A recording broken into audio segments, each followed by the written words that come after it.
Why are so many strong, successful, and outspoken women finding it impossible to build a lasting marriage? We're told it's because men are intimidated, that they can't handle a powerful woman. Let's stop lying to each other. The answer is much simpler and much more fundamental. Today we're having the brutally honest conversation that nobody wants to have. Because a man doesn't marry a woman to negotiate with her. He marries her to lead, he marries her for peace. And this is the one thing that will make a woman unmarriageable in the eyes of a high-value man.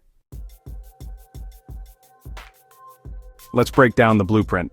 There are 3 types of behavior that actively repel the masculine energy required to build a legacy. Think of a man's daily life. It's a battle.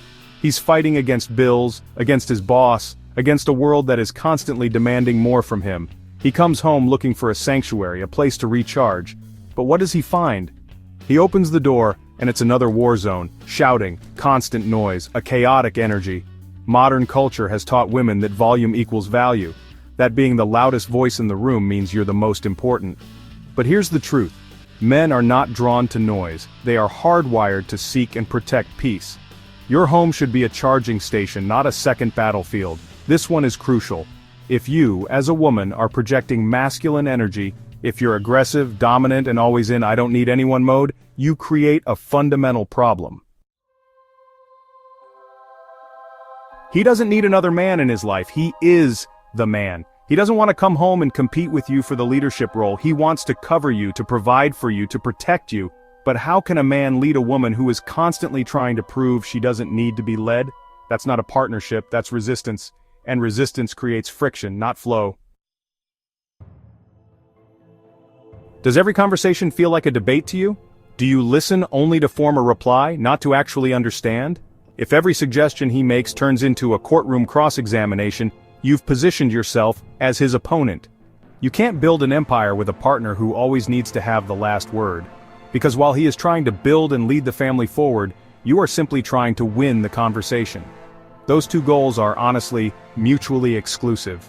This all leads to the most important point of all, the single most valuable asset in a marriage. It's not beauty, it's not your body, it's not your background or your bank account, it is peace.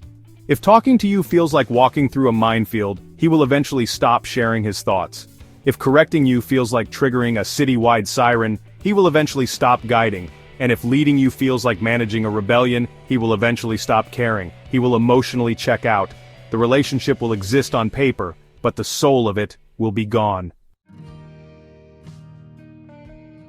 Now, when I talk about peace, a lot of people immediately think of the word submission. And they've been taught that submission means being a silent doormat. That is a complete misunderstanding. Submission isn't silence, it's strength under control. A truly powerful woman knows this. You don't have to shout to be heard, you don't have to dominate to be respected, and you don't have to argue to be wise. The most powerful woman in a man's life is not the one who mimics his masculine energy. She is the one who receives his vision, complements his direction, and multiplies his peace. So here's the final word. You have every right to be loud, masculine, and argumentative.